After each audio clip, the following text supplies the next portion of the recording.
Everyone, please go ahead and have a seat, please, so we can start with the introduction of this next panel, please. Actually, Gary, sorry, can I do one housekeeping thing before you do? Yeah. Sorry, my apologies. My apologies, everybody.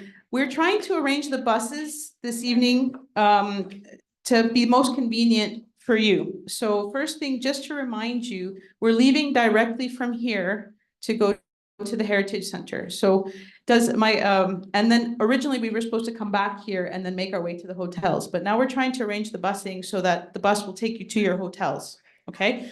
The question I have, does anybody have any reason to come back here after the Heritage Center?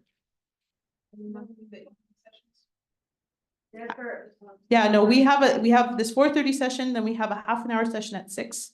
The buses leave at approximately 6, or sorry, the first bus leaves at approximately 6:45. The second bus leaves at 7:15. And then we have our evening. Everything wraps up there by 10. And then the question is, do we bring you back here and then you disperse, or then we bring you back to the hotels? How far away is that? Well, the Baymont is nearby, just like how many yards? I don't know. I'm not good in yards, but then the Comfort Inn is slightly further away. You're asking a very good question that I can't answer. Some people have vehicles, yes. Right. So we can, of course, unless you're taking your vehicle to the Heritage Center. It's a 20-minute, 15-minute drive from here. Okay, so you need to come back. Okay, is there anybody else who needs to come back? I do. How many so far need to come back? 1, 2, 3, 4. Okay. 4. Oh, how many of you can? 1, 2, 3. Like there's that many vehicles, about at least 6 vehicles. Okay. Oh, vehicles. Well. Yeah, so they're gonna leave their vehicles here and therefore we need to. No, I'm saying, but there's a difference between vehicles or people, so about 6 people. But some of us might take our vehicles. Right. So just to be clear, just because there are that many vehicles. No, it's the, So are you taking your vehicle? now. I want to Raise take your my hand if vehicle. you're leaving your vehicle here and need to return to get your vehicle. Just a handful. I guess I will. And 2 more people, so Perfect. there's multiple people. So I can, because I have a minivan, if the whole group returns to the Baymont, possibly the Baymont and the Comfort Inn, I can personally return from the Baymont, anyone who needs to come here to pick up a car. yep, and I can also help because I will also have a vehicle, so we can get people back here to their vehicles. Okay. Okay, Okay, thank you. thank you. Yep. Problem. Right, we just demonstrated the level of cooperation. Compromise. Alrighty, so let's get started. I want to introduce this session. This session is co-op development for returning citizens. No, that's the one, that's the wrong title. Here. Yes. I will say it correctly. And, cooperative education challenges to developing worker co-ops among previously incarcerated people. And I definitely don't think I'm better. And I'm gonna introduce, the panel here. The panel is gonna be Natalie Kallio, Mary Sutton, and Kathleen Atkinson. And then Dr. Jessica Gordon MR will be your moderator for the session. So I will turn it over to these ladies, and I also will be passing out some handouts as well to go along with the presentation. Thank you so much, Gary. Welcome, everybody. So this is actually sort of a follow-up session from last year in Puerto Rico, where we talked about the co-op education challenges for incarcerated worker co-ops. And one of my co-conspirators is not in the room. So anyway, So now we want to follow up and talk about what's happening with previously incarcerated, or I guess the better term is people with lived experience in the criminal legal system. So as you heard, we've got 3 great panelists. I noticed that in the program, oh, there's Lee Marie Neves. I was just saying this is a follow-up from last year's program on teaching incarcerated people about co-ops. I noticed in the program, you don't have anybody's bio except mine, which I don't quite know what happened. So I will read their bios, even though we're running out of time. And then Mary will go first with talking about the education program she's working on. Natalie will talk about some projects they're doing in Canada. And then Sister Kathleen will talk about something happening here in North Dakota, and then we'll dialogue and open it up to everybody. So Mary Sutton, right here on my right, was an activist in the anti-apartheid movement in Minneapolis, and now more recently in Los Angeles. She's active in the local and statewide coalition work to stop prison and jail expansion. She designed a group called Collective ReMake in an MA program in urban sustainability at Antioch University, Los Angeles, and now works full-time to move Collective ReMake forward toward cooperative education and development programs, the implementation of democratic participatory practices, and diverse fundraising efforts. Sutton has over 18 years experience in nonprofit management, development, and programming. She's also a graphic designer and print production artist, and a PhD student in the Graduate School for Leadership and Change at Antioch University. The handout is about Collective ReMake. And actually, let me let her go first, and then I'll introduce each person before they speak. Okay, do I have to hold that? I can hold it. Hi, thanks so much. Thanks, Jessica, for having me on this panel. Like Jessica said, I created Collective ReMake to do cooperative education and development with people who are impacted by incarceration and other people who are pushed to the edge of the economy due to race, sex, class, age, or disability. Oops, where do I point this thing? Oh, there, you got it. Okay. Jessica gave some of my background, but I come into this as, you know, I've been doing anti-racist work most of my life, in my early 20s, working in the anti-apartheid movement in Minneapolis, and then great large coalition movement in California that's worked for over 2 decades to stop prison and jail expansion in the state prison system and locally in the jail system.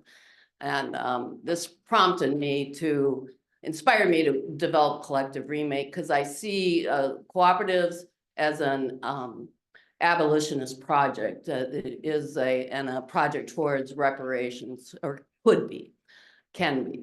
But so that means I'm also into, you know, critical education. It means we need to explain the context of the situation. So I'm going to do that a little bit. You know, in this country, we incarcerate more people than any other country in the world, with almost 2 million people right now incarcerated in local jails, prisons, detention centers. And, you know, the population inside prisons and jails has increased 500% since the early 1980s. If anybody has not seen the movie The 13th, it's on Netflix. I would suggest you do. Oops, going backwards. Okay. So in that time period between 1980 and 2007, 2008, 500 increased in the incarcerated populations in every state, but in California also. But it ran parallel. The same grid line is the disinvestment from social programs, the increase in higher education costs, the disinvestment in K through 12 education, the disinvestment from social programs. That grid line is not a coincidence that California filled its prisons double their capacity. They built 22 prisons in this time period and 1 state university.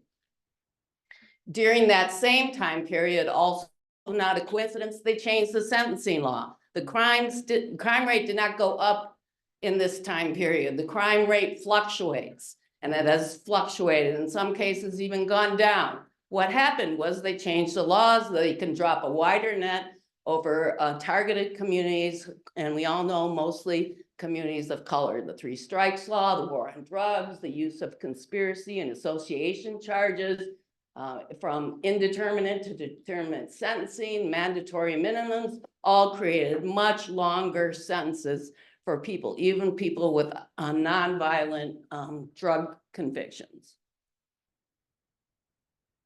And on that same grid line is one of the largest transfers to the 1%. Again, not a coincidence.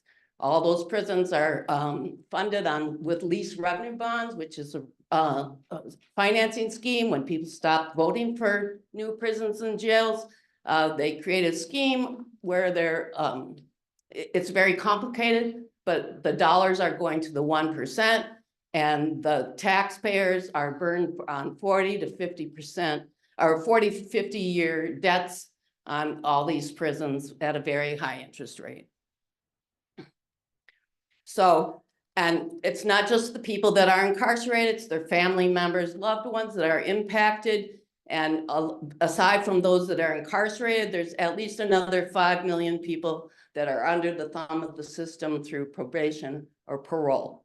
So why cooperatives? People are coming home to communities. Oh, in the same years, that was the neoliberal economic policies. Industries left all the inner city urban areas and go to other countries where they didn't have to heed to labor laws or environmental protection laws and lots of other things. So why cooperative?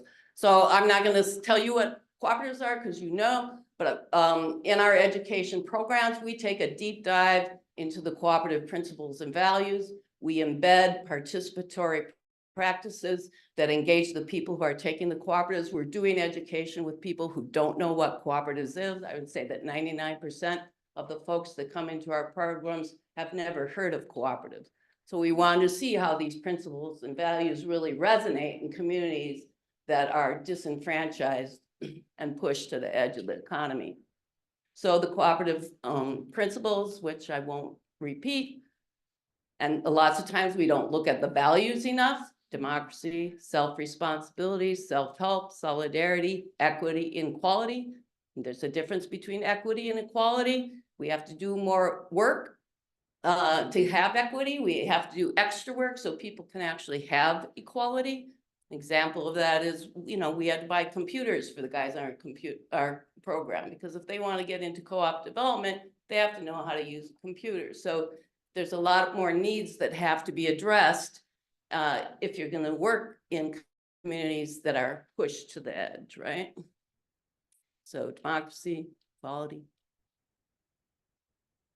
And then, you know, the International Alliance also puts out personal and ethical values. So we can't ignore these, because this is what needs to happen. And this is the spiritual part that whoever that was talking. It's a spiritual project. We have to be kind to each other. We have to be honest. We have to be open.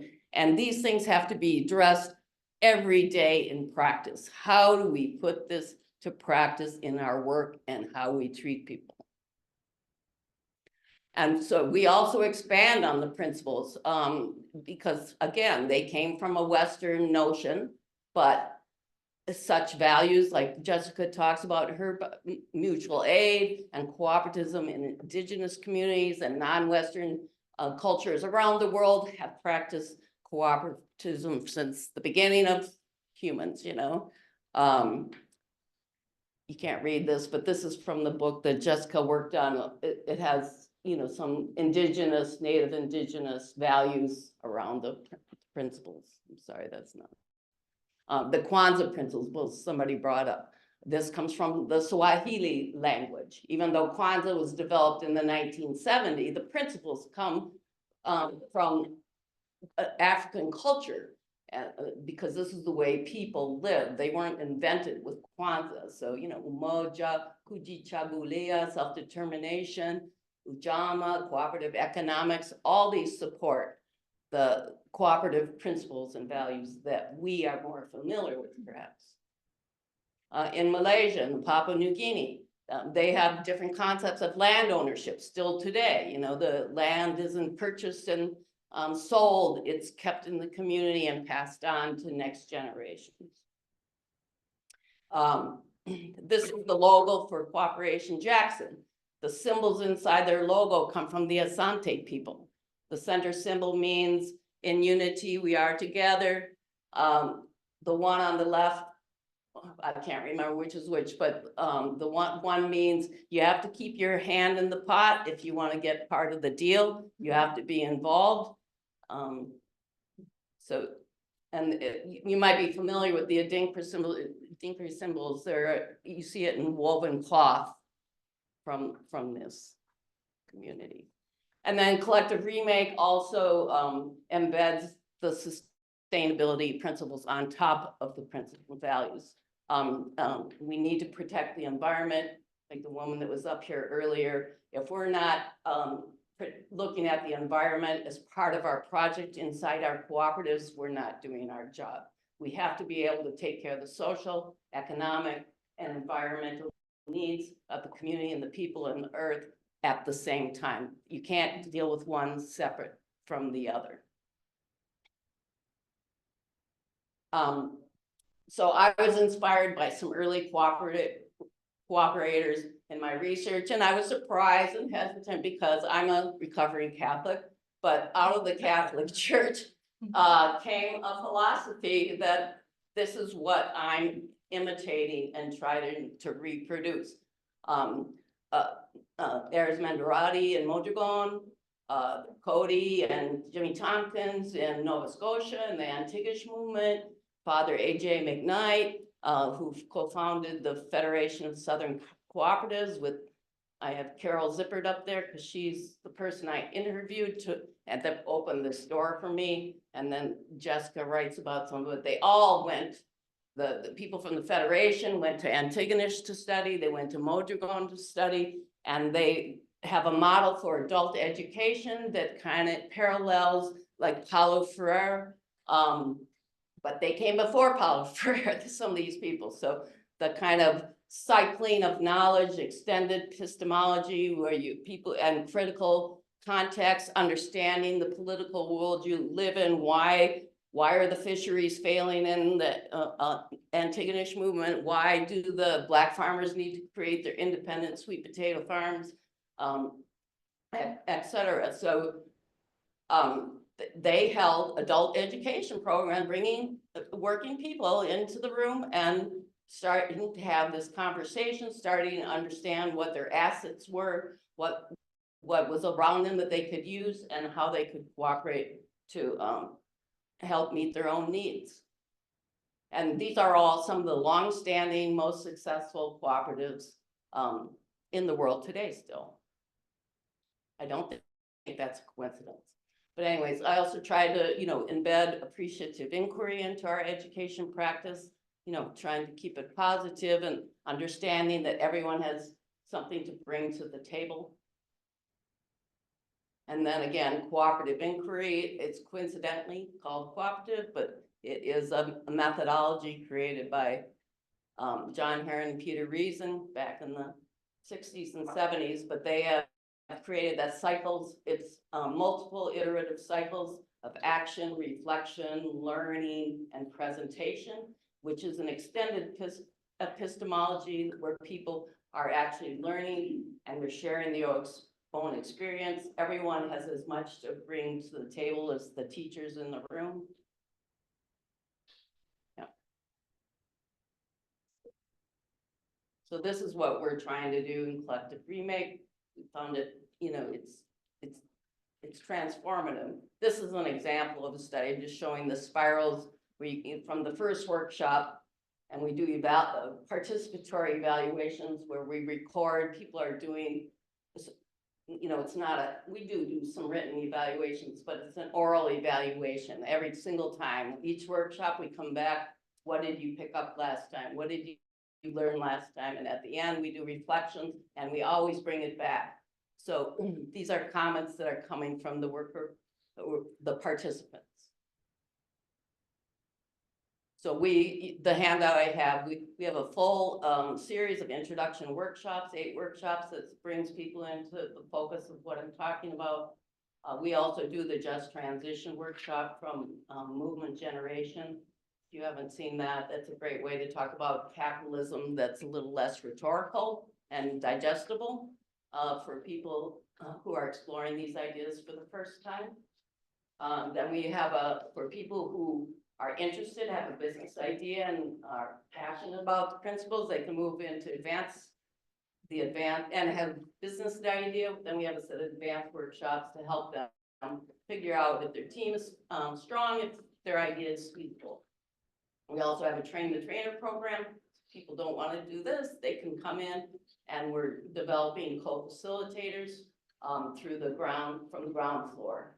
So we have a great new team of 3 active co-facilitators working with me, and the goal is for me to be able to step out.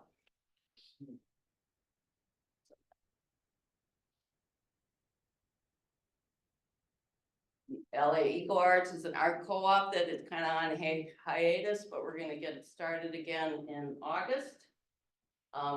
Working with people who have been incarcerated or are diverted from the jail. You know, there's mental health issues. There's a lot of issues. So people come and go sometimes. We're trying to retain that. We're also just got a great grant from the county to work on this green Halcones. It's a urban garden beautification and recycling project underway. So, and this is our democratic structure. Collective ReMake's a nonprofit, but we do have a democratic structure, and we are dependent on a whole network of stakeholder partners to make this work and to support the co-ops in the future. And the co-ops and our stakeholder partners in different hubs will have representation inside our decision-making body. That's my presentation. Thank you so much. Before I move on, I just have one quick question for you. Maybe it's not quick, but hopefully it's a quick question. Could you explain why you chose those elements? You know, you presented a lot of the elements of how you introduce cooperatives to your population. Could you explain why? Like, why does it matter that you chose the Coady Institute, Mondragon, and the Federation of Southern Cooperatives as a way to talk about how co-ops are used or developed? Why does it matter that you explain appreciative inquiry and cooperative inquiry? Why do you teach cooperation that way? Because I think that's what makes it accessible. And, you know, kind of like Paulo Freire, I don't know if you know about what he calls banking. You know, it's an opportunity for people to bring their knowledge to the table at the same time you're giving them something. And that, I mean, I want to do more research on their actual techniques, but I assume, you know, that circular technique where people can have the ability to realize their own capacity and realize the assets and their individual assets and assets as a collective group, and that they have the power to make a difference. Great. Thank you. So now I'll introduce Natalie Kallio. Sorry, Kallio. I should have asked you before that. Her joined the Canadian Centre for the Study of Cooperatives as professional research associate in the summer of 2022, after managing community engaged collaborative research projects based out of the Saskatchewan Population Health and Evaluation Unit for 3 years. Natalie is an advocate for the kind of community-based engagement that is at the heart of the cooperative movement, and current projects focus on cooperative primary healthcare, high school co-op education, and sustainable communities. For more than a decade, she helmed harm reduction programs on the front lines of the HIV/AIDS and overdose epidemics, genuinely and meaningfully engaged with, for, and on behalf of people who use drugs, do sex work, and are or were previously incarcerated. Natalie has worked on dozens of advocacy and research teams and projects locally and internationally.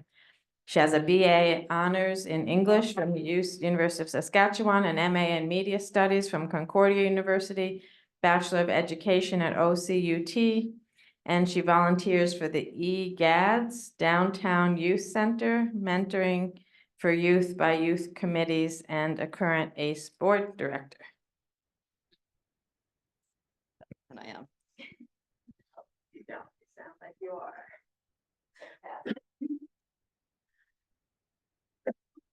So just listening to everyone today, I've kind of changed what I was planning on doing, which was a very research presentation. But before I throw out my script, I want to, what I'm talking about is a program called Build Up Saskatoon. And we had a team of researchers. I wasn't the lead on any of it. I was a mere collaborator. But they looked at the impacts of a social enterprise that trains, supports, responds to the direct needs of, for each that's different. Some it's housing, some it's getting their kids back, but training people up so that they can work in the build up social enterprise, doing construction, and build up is very quite new. They're building up. And so one of the reasons why we did this early, because one of my first questions when I started is, why are we doing this? The program's quite new. But the common theme throughout the morning too was this need to prove so that we can have grants, so that we can do the work. Because while they're building up this social enterprise to be able to be self-sustaining, so it can support the kind of programming and resources that people need who have been incarcerated and are returning to the community, they need governments and things. So there are three components to this. One is a social, like a policy analysis of social procurement programs. So that I didn't get into here, but it's very interesting. There's a QR code for all three reports at the end. Because one of our partners was the city of Saskatoon, and strangely, the Saskatoon Police Service, which was actually quite amazing in giving us data and actually supporting the work. We presented to the Police Commissioners Board, which was a trip.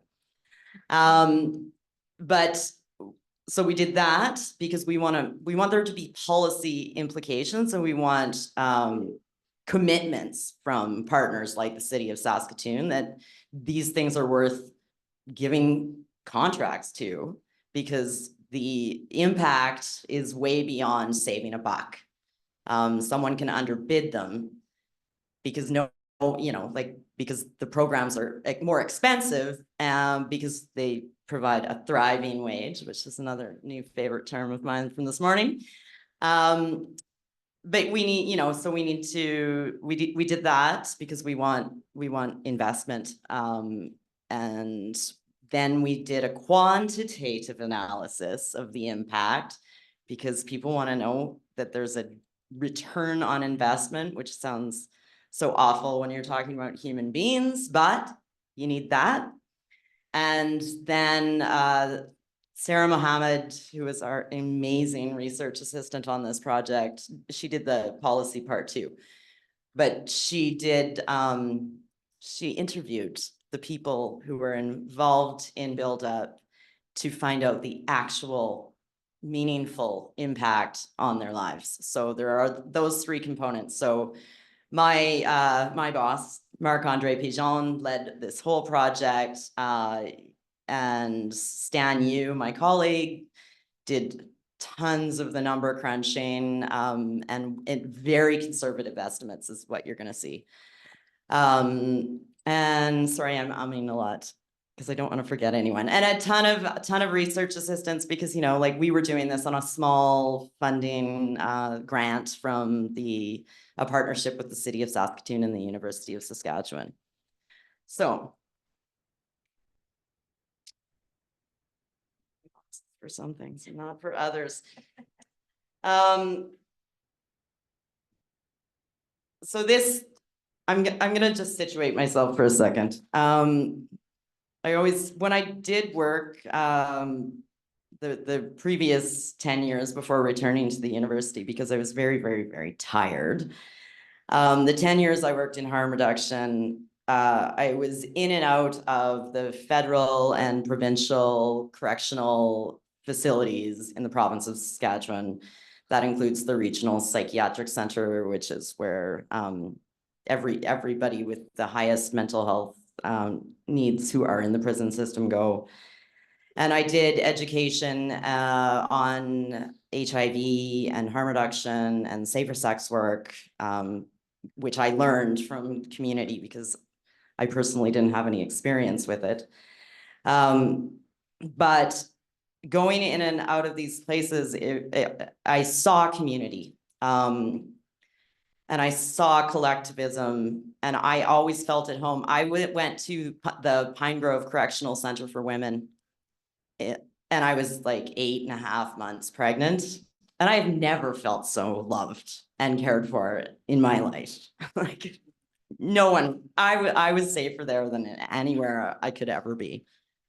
I have a dear friend who I went to a memorial feast last week. He used to write poems and letters for guys he wanted to write to the girls, and in exchange for money for canteen or to call me. So there's always been this cooperation happening within in an environment that is designed to make you feel inhuman and not part of a community and butting against everybody. Everybody's your enemy. And that isn't, like, people find humanity through that. And so a lot of the people that also context Saskatchewan, 75% of the incarcerated people in Saskatchewan are Indigenous, and they make up 17% of the population. When you're talking about women, that goes up to 85%. Also, HIV rates in Saskatchewan are 5 times the national average. So this is speaking of colonization and racism and just, it is a uniquely terrible place to be Indigenous. And I don't know why we are so special that way, but it is also a place that is actually working quite hard and quite well and gathering together to actually address this. So there's like 2 things happening at once. And so I just wanted to situate this work in that very conflicted space. There's a lot of gang activity, but you find community where you find community. So numbers, we did the most conservative numbers because we wanted everything to be like rock solid and unquestioned. We just looked at social service, like welfare payments and cost of incarceration and slight cost of police, and like didn't get into the court costs, didn't get into the cost of fostering children, didn't get into all of the other actual costs, healthcare and all those things, so that we could come up with a very conservative number that we could deliver. So the assumed recidivism rate of the population that buildup works with is 73% in a world where there is not buildup. And the recidivism rate under buildup is 0. So this is a small cohort. It's a newish program, but that's in the previous slide had all the numbers, but that's impressively amazing. I didn't think it was going to be 0. There were 2 encounters people in the program had with police. Neither resulted in a charge or a conviction.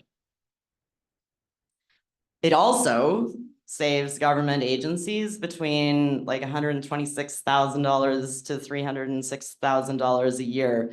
The variation is based on like whether or not those were considered convictions and a couple of other variables, which Stan would be able to explain very well. The return on investment is for every dollar in, they get between $1.39 and $1.95 back. So anyway, numbers, the program pays for itself, and it, like with what the government gives it, and it will eventually not require the government assistance, hopefully, at all, because that is a painful process. One of the reasons we did this is we wanted to work with them to get these numbers so they could make the program continue long enough so that they can be self-sustaining. So as a research institution, we really try to increase our actual community engaged research to actually help. So Sarah's work, these are the 4 themes that she came up with, and she did, I can't remember how many interviews, like 20 interviews. I sat in on a couple of them. They were incredible. So the themes were that participants demolish their old structures, they build occupational foundations, they create a stable framing for their life and their lives and their communities, and they do social renovations. I love how Sarah did this. She used the whole theme. Just, you know, like it for a lot of people, and you know, like these were gang people in, you know, opposing gangs working together. One of the key partners that was an impetus in this was called Straight Up and 10,000 Steps to Healing. They work specifically with people who have been involved in gangs, and they and or incarcerated, but mostly gang involved. So they do tattoo removal, like a lot, like some of the homeboy stuff, which I've been listening to lately too.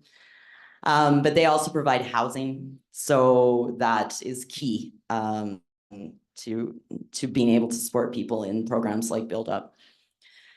So just, you know, demolishing the old structures and just the mindset, like Peter said, I stopped stealing. I don't need to. Now I've got a job. But, you know, he's like, well, I'm a thief. And then he's like, yeah, I'm not even a thief anymore.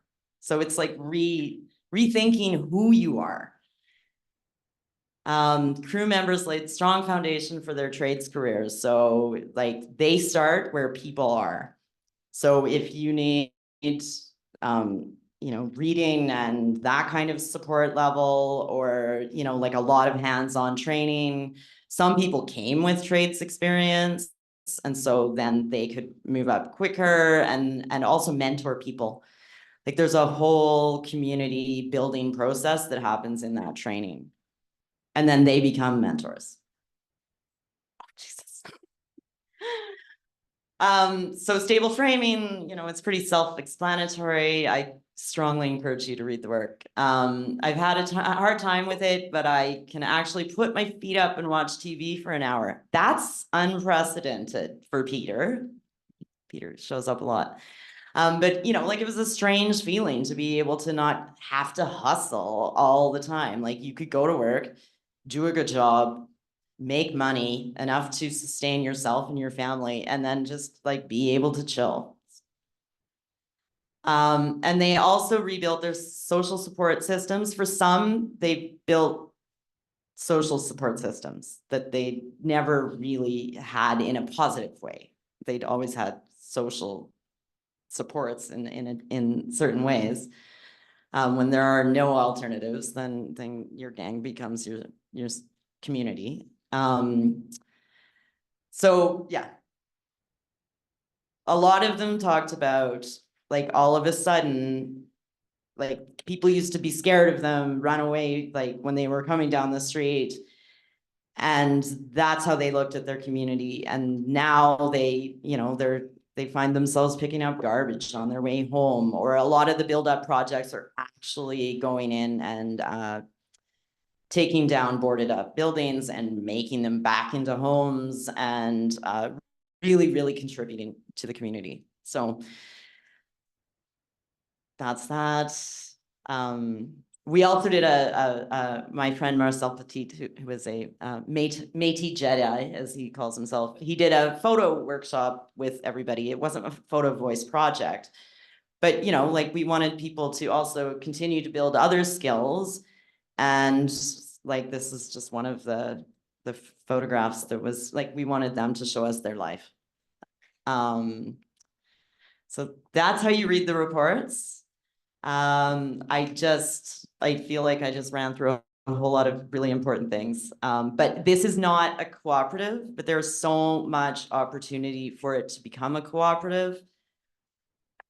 Maybe not the first step out the door, but a lot of the people that have been in the program for a couple of years are highly motivated to keep continuing this momentum. And I really think that will happen.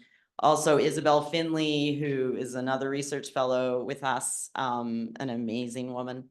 She did work about 10 years ago with women in Pine Grove, introducing the idea of cooperatives. And, you know, like that takes all the beading skills and the cooking skills and all the things that people have that no one ever recognized, and gave them ideas. And so these are, you know, like we have a pipeline actually into all of the correctional facilities in Saskatchewan that we should start using to bring that sort of cooperative idea even in there through the various ways that we have. Because I know that that's often a huge challenge, is getting in there. We have it. I used to go in, like we can do this. So I just want to keep those conversations and ideas going. Thank you. Sorry.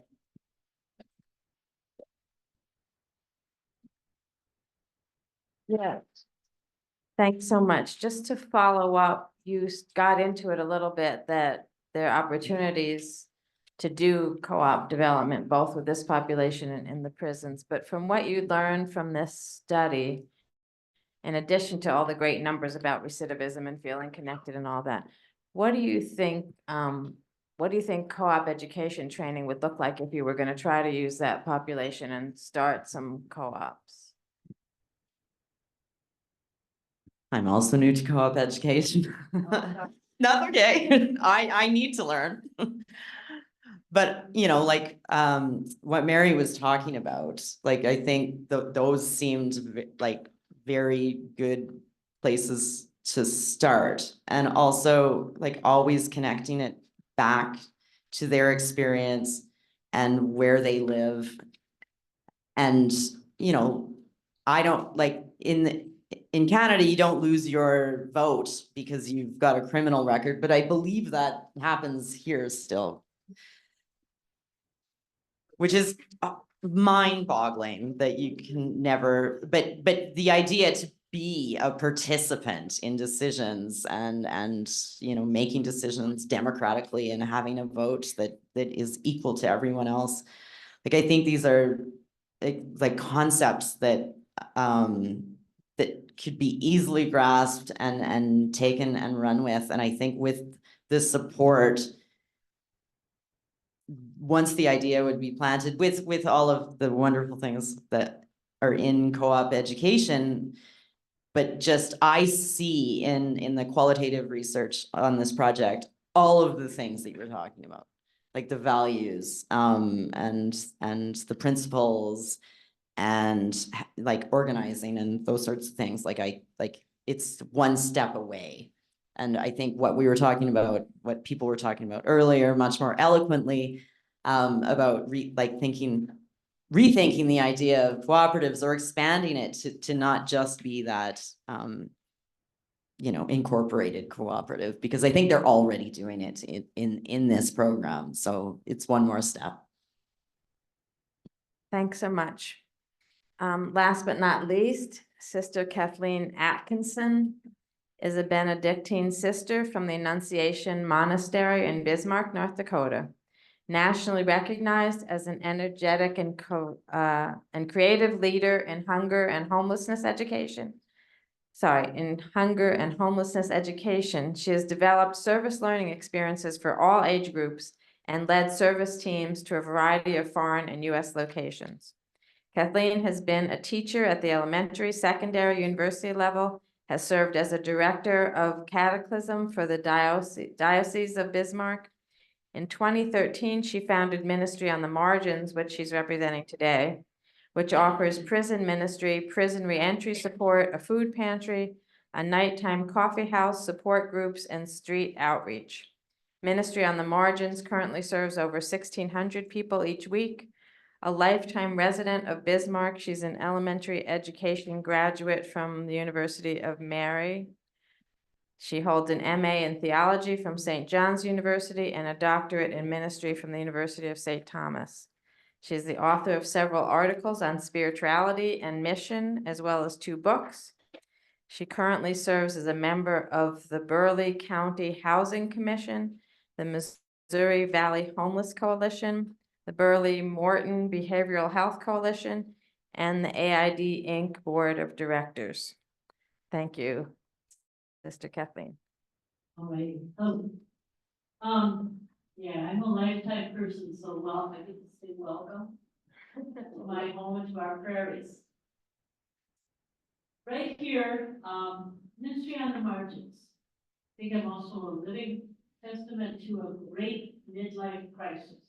For any of you who can experience that.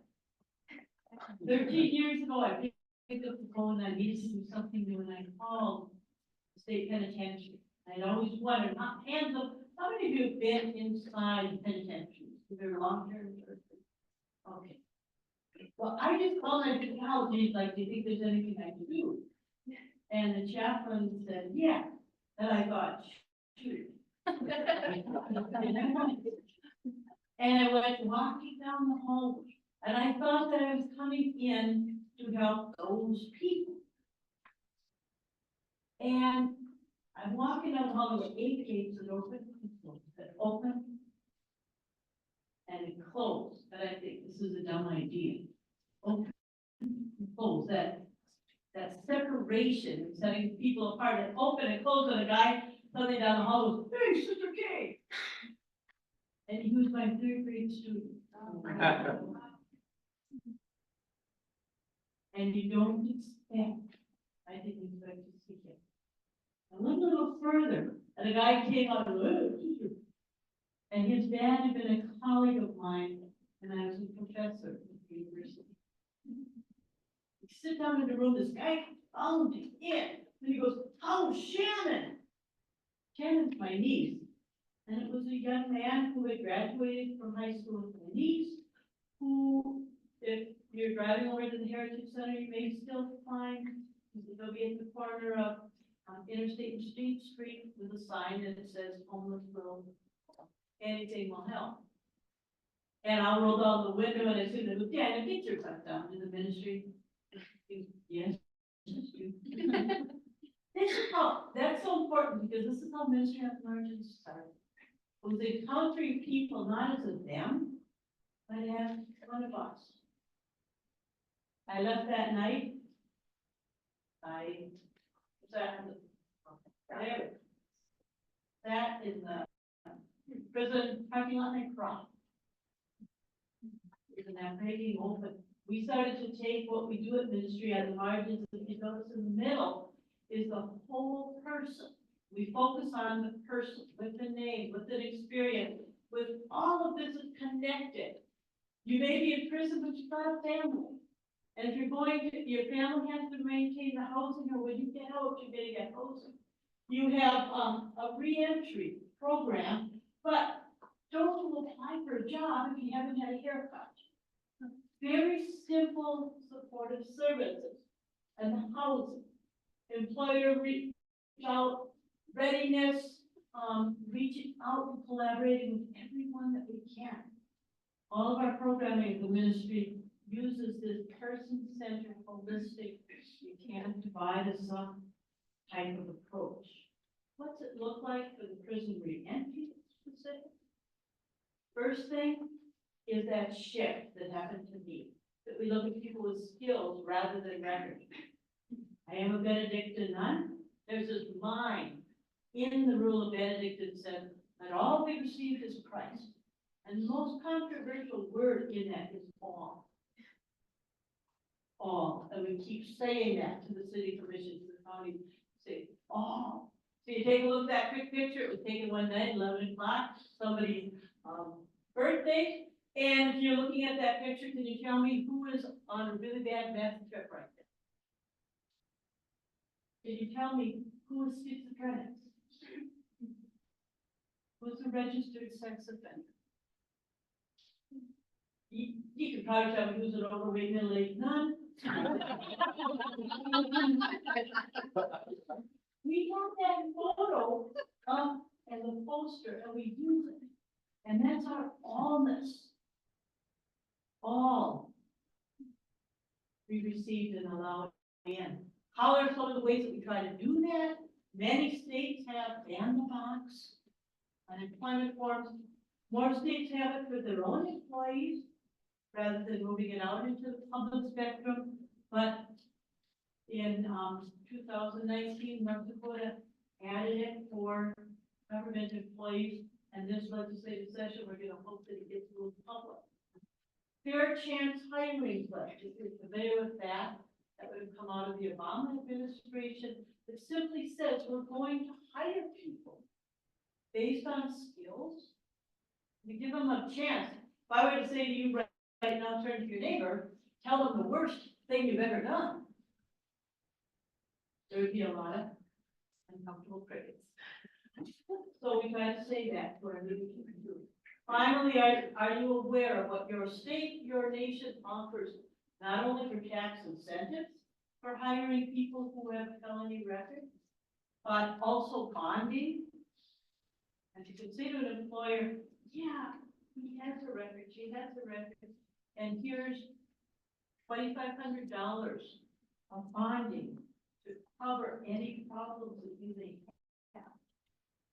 Those are available different states, but that's available nationally. That's the first piece. Second piece, we talk about attaining employment. We're working with one of the colleges right now, calling it taste of training. Because most of the people in their lifetime, they think they're going to get out, they're either going to join a construction crew or a paint crew, or they're going to serve tables at the ground round. And so we take them, and with Bismarck State, which has always had emphasis, bring them into the mechanical and the robotics type stuff, and let them experience and play around with it. Because so often the people that are incarcerated haven't had those types of experiences like you and I have. They can't think different. Inside, you have Rough Rider Industries, which is an actual in-prison employment base that does a lot of construction work, has some national contracts. Inside, we also do career readiness, and it's a very professional level of career readiness so that people begin to change their mindset.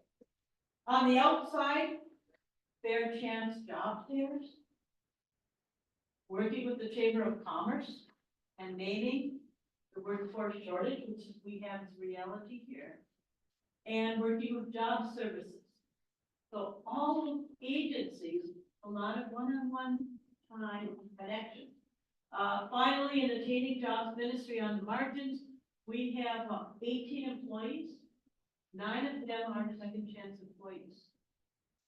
And so we're learning. I love my personnel director came in one night and she said, okay, I've worked 25 years in pay. I've never asked this question. What do I do with the marijuana at the end of the day? And I said, well, hopefully then you smoke it. Your fault. But we're learning what it means and what it means to be committed to second chance hiring. We needed to take an extra risk with our insurance because we have made a choice to hire people who would be registered sex offenders. We're willing to take a risk with adjusting schedules and work schedules because someone may have to meet with their PO. Or one guy forgot his ankle bracelet and we had to send him home real fast. But we've learned the second chance employees, when given the support, are your most committed, willing to work. because they know what's at risk. So we talk about it and what we do. Not only obtaining, but maintaining. One thing to get people employed. Second thing is to support them to stay employed. So those first three, communication, transportation, housing. If you don't have a cell phone, you can't check in with work. You have to make a decision to help people get what they need, not only haircuts, but transportation. We're working with one group that, the Cloverdale, that was up here in this neighborhood, provides transportation to their people who are employees because they know that they can't get up here. Housing. Although we run a nighttime coffee house, about 50 to 60 people come in, not in shelter, but they can take a blanket and a pillow and lay on the floor and sleep. And we do serve decaf coffee. We heard that the first week. So we do provide that type of housing and safety. If you don't have housing, how can you work a job? How can you get up? So that's one. Maintaining is to be sure that those basic needs are met. But always that second slice in the middle there, family. Never having people thinking about an individual outside of their family. It may be children, it may be significant others, it may be a mom out there who's reading about their kid in the newspaper. Never do anything without the family, because the most predominant concern is how's my family doing? When they're incarcerated, for our women's prison, 75% of those people are the primary caregivers, single moms. And that's what they want to get out, to take care of their children. And we have to be able to support that. Child care crisis, yeah. So we have to raise that as a re-entry employment issue. Maintaining also goes into support groups. Once I've gotten a job, where can I come together and talk with people? We have what we call the Stay Out of Jail Supper Club. And it's exactly that. It's supper, and people can just talk. Sometimes we have a speaker, and then they can go forward and know that they're not alone. Working with vocational rehab, always keeping that, maintaining those 3 steps, changing the mindset, skills rather than record, attaining work, and then we want people to maintain that with long-term employees. We do administering on margins. That's kind of one of the things that we have up with one of our systems. So we try to think outside the box. Yes. Thank you.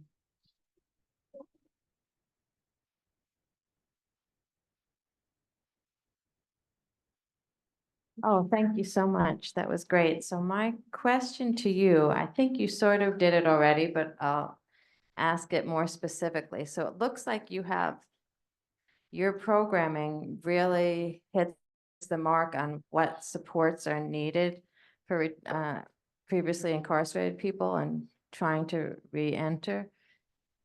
For those of us who are doing co-op education, could you talk about either anything else that you think we would need to think about to work with that population, or reiterate what you guys do that would help us in terms of thinking about how to attract and educate that group about how to own their own businesses and that kind of thing?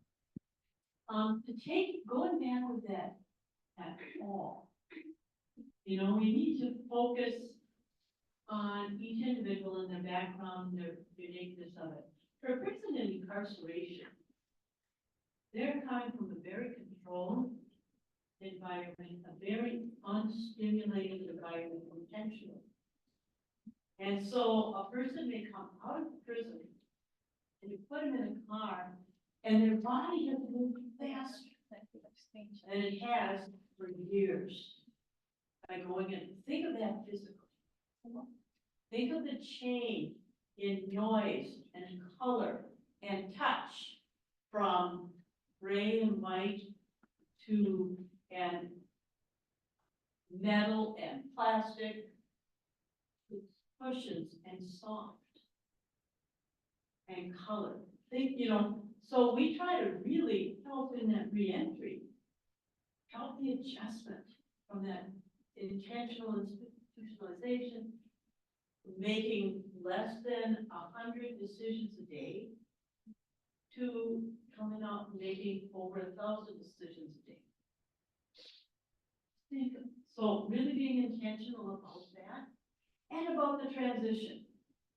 We had a man that came out of the prison after 35 years, and he looks articulate, he got his degree, he's got a job even.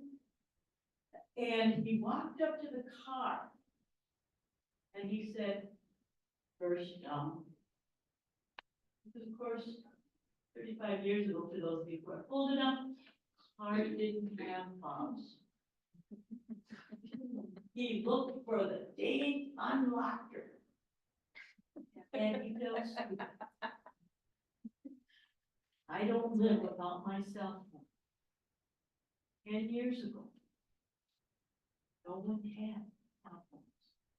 And you come out feeling stupid because your little nieces and nephews do something that you can't. Those are some of the things that just need to be very intentional with people coming out of incarceration. Thank you, thanks. Okay, we have time for some questions and then I'm gonna sum up. Questions? I don't know why they don't let us run around.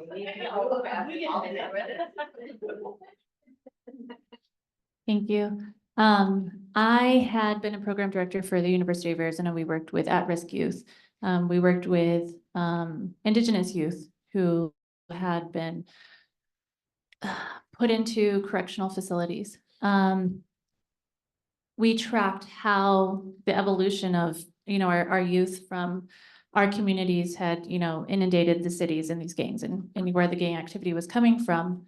And what we found is that our youth were being put into the juvenile facilities, and then they were being put into the cities. And in the cities, they were being exposed to gangs, and then they were bringing that gang activity back into our communities. And you said something that I thought was really interesting to describe gang activity is that, what did you say? You find community where you find community, right? And one of the things that I was working for the university, we were trying to get resources into the communities to support our young people. And I think this is an interesting panel because a lot of different angles came up. One of them being Paulo Freire. Paulo Freire's Pedagogy of the Oppressed. Who's read it? Everybody? I love, one of my favorite. He talks about the triangle of oppression. That's one of my favorites. And the ways in which institutions perpetuate the problem, right? And the need to break away from those paradigms. And, when you're talking about incarceration rates, Native peoples are disproportionately represented in those systems. And so it's important to understand the root of those problems. And so I'm wondering, as church participants and leaders, as scholars of Paulo Freire, as program developers, why it is that people with lived experience in the correctional system you think are disproportionately represented by Indigenous people?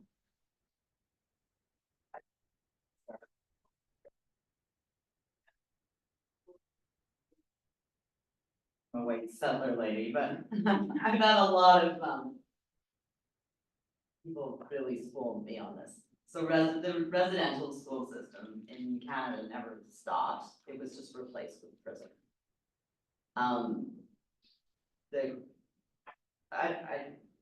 You were talking about boarding schools. I assume that's quite like the residential. So the last residential school in Canada also happened to be in Saskatchewan. Didn't close till 1996. That was after I graduated.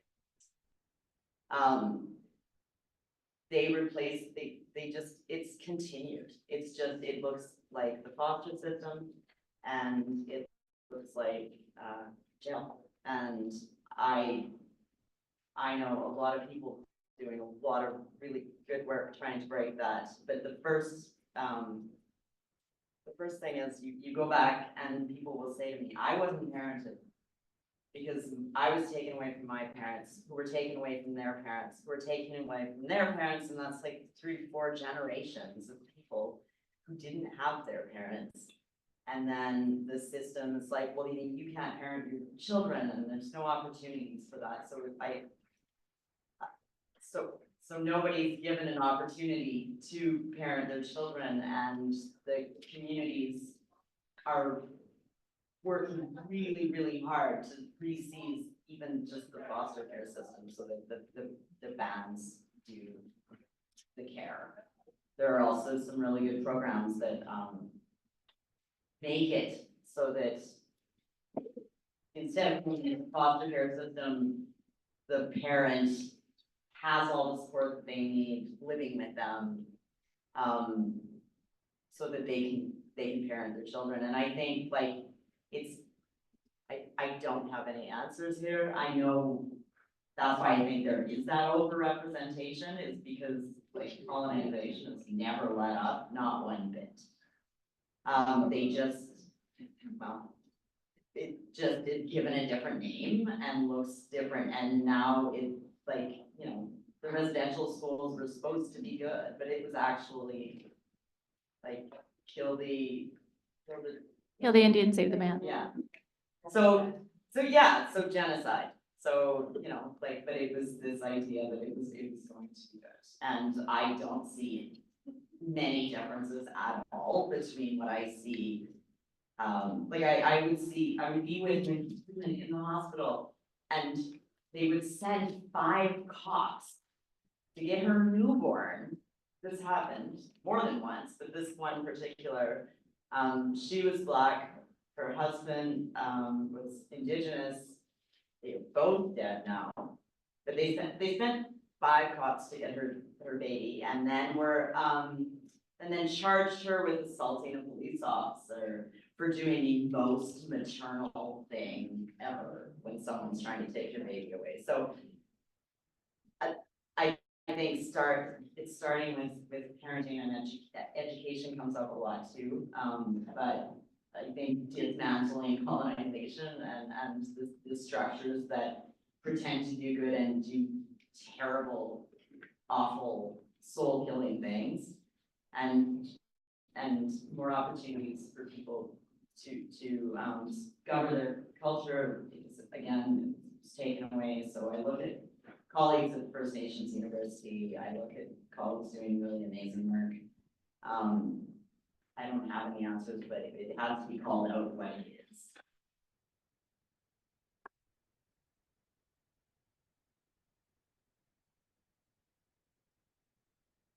The key word that you said in there is systems. Because I learned that in the jail cell of a man who was back in the jail cell because the registered sex offender, he had started a new job, had not called in his new address within 3 days. And he was put back in jail for that. As a teacher, you would have been in the educational system. You would have had an IEP for him. You would have helped him keep his appointments. You would have done all of those types of things, but because at an early age, he moved from the education system to the criminal system, that change continues. I think naming that and providing an alternative is so necessary. So think through creative alternatives that can challenge naming it and then provide an alternative. Yeah, and I really like to go back to the history of incarceration in this country.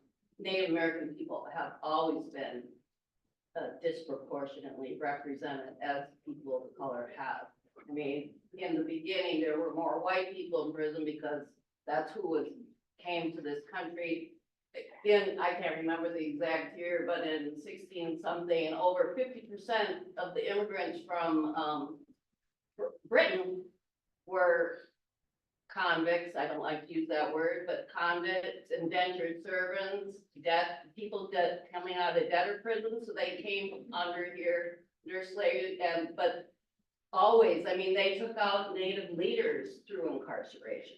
That's how they got rid of a lot of Native American leaders. And then that, through the Civil War and into post-construction and after slavery, the prisoners then, the prisons then became more fully colorful, right? So, we have to look at the full history of incarceration in this country to understand its origins and why we still are the biggest incarcerator in the world. We incarcerate 600 people for every 100,000 folks compared to Norway, 55 other European countries, 60 people, that kind of thing. Why are we doing this? Well, and then mass incarceration, we can say that's a new thing, but it's not a new thing. It's just an extended thing. When they took out social programs, it was a way to, like Angela Davis talks about, a way to disappear people, disappear problems, just lock them up. They're extracting their energy from their communities. We've created huge entropy that isn't, that needs to be repaired. So, it's the origins of this country. We have time for one more question. Is there another question? I can give you 5. Okay. Did you? We have Sorry. Marie and then. Okay, I think we might have time for one question. So who was next? Okay, Marie. I'm gonna slow here. I love this work. Congratulations to you all. Thank you. Thank you. I'm very excited. Second, sister, could you please come with me to Puerto Rico and help me, please? Oh my gosh, okay, good. How can you work the sex offenders here? Because in Puerto Rico, we are trying very hard, but the government said no way. So we can't help for work, and everything is just for home, for work. It's like no way. And we are tired, but we are not giving up. I was just in a meeting with the legislators, and one of our employees who is a registered sex offender. And we're looking at changing one of the levels of legislation. Because this, all right? Yeah, I'm claiming my age. I would not have been able to date some of the people I dated because of the age difference. It was one of my guys in prison said to me, he said, hey, my grandparents were married at the age of me and my girlfriend, and I'm in prison. Can you tell me what's the difference? And I said, yeah, change the law. So calling people to a memory of that, I think the piece of the registered sex offender is actually a big shadow piece that what sexualized society that we have. And we've set aside this group of people, we made them the bad people, and that's not knowledge-based. Because the majority of people who are sex offenders are family and friends of the family, right? And we're investing all of this energy into these bad people that are out there. And that's not who it is. That's 70-some% of the people who are offending with children and with children. So there's a piece, one, calling upon people in their own memories, naming some of the reality if people want to. Registered sex offender has the lowest chance of reoffending. Nothing, except you do have your small group of pedophile and serial rapists, and yeah, don't let them near my nieces and nephews. Shalom too, but it's a small percentage. So knowledge is important. You know, and it's a slow process because it's something that's a big shadow piece. Thank you. Thanks so much. Sorry, we have to end. We just have this all on layout. I know I'm out of time, but I just want to do a quick summary. So I just want to say for those of us who are thinking about or doing teaching in this teaching cooperatives, this kind of population, I think you heard, right, what's needed. It's all the same stuff we've been talking about all day, right? Start where people are, right? Let people tell you and discover what they need and what they want. Help them connect with their own experiences to why co-op, what co-ops do. Look at all their issues, right? Look at them as whole human beings and try to give support to all the areas that are needing support, right? And, you know, bring the humanity, right? Bring back the humanity and connect the humanity and understand, right, what this experience has brought and talk to them about what they need, that kind of thing. So thank you all. It's been great.